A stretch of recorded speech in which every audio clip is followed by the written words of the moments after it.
Bonjour à tous et à toutes, et merci d'être là. Et je voulais plus particulièrement remercier en fait Nasser Largo de Largo Expertise qui est là, Grégory Soudan et de AG2R et Sébastien Lamy du cabinet Ethics. Et pourquoi en fait?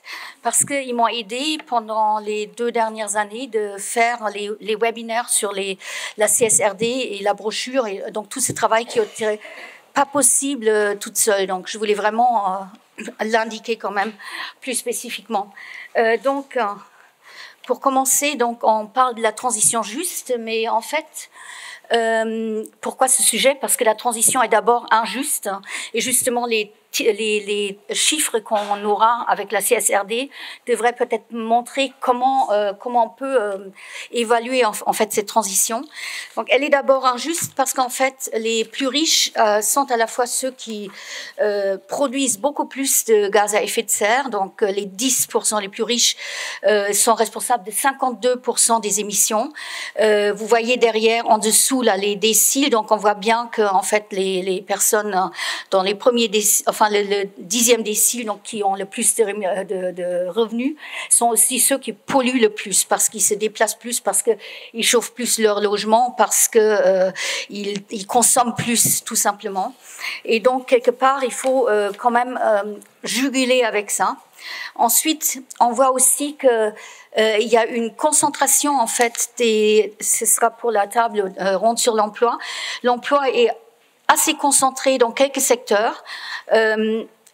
Quelques secteurs, hein, donc les secteurs métallurgie, transport, chimie, énergie, agriculteurs, qui ont environ 10% de l'emploi, sont responsables de 90% des émissions.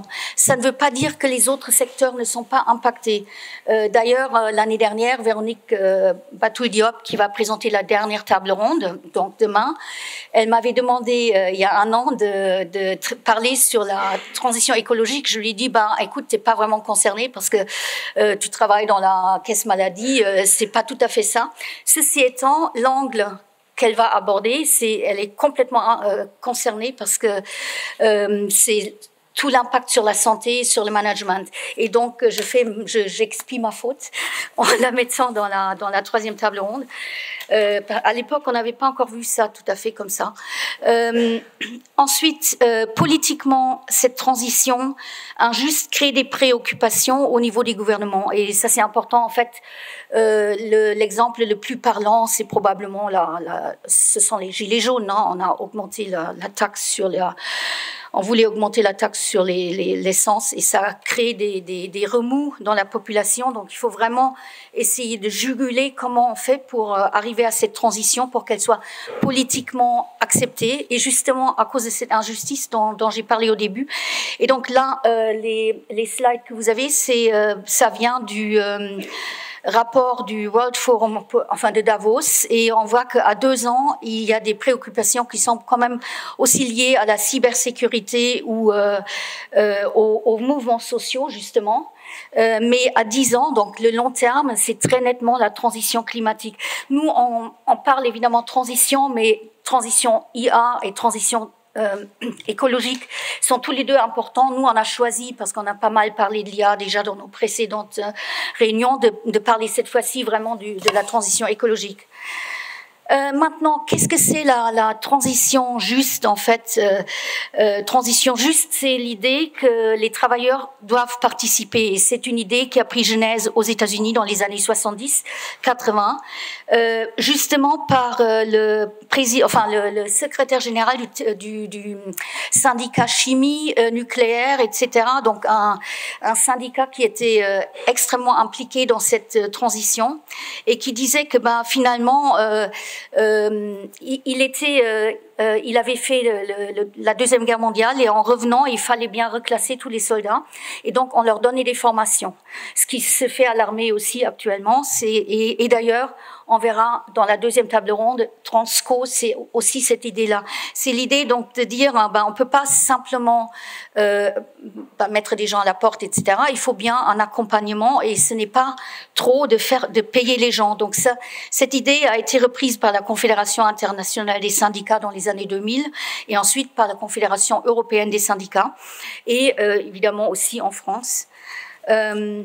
Et en Europe, en quelque sorte par le Green Deal, qui ne l'approche pas directement, mais ce vaste plan stratégique de la Commission européenne pour accompagner donc la transition écologique, climatique, que vous connaissez certainement déjà, et vous avez probablement aussi vu ce slide.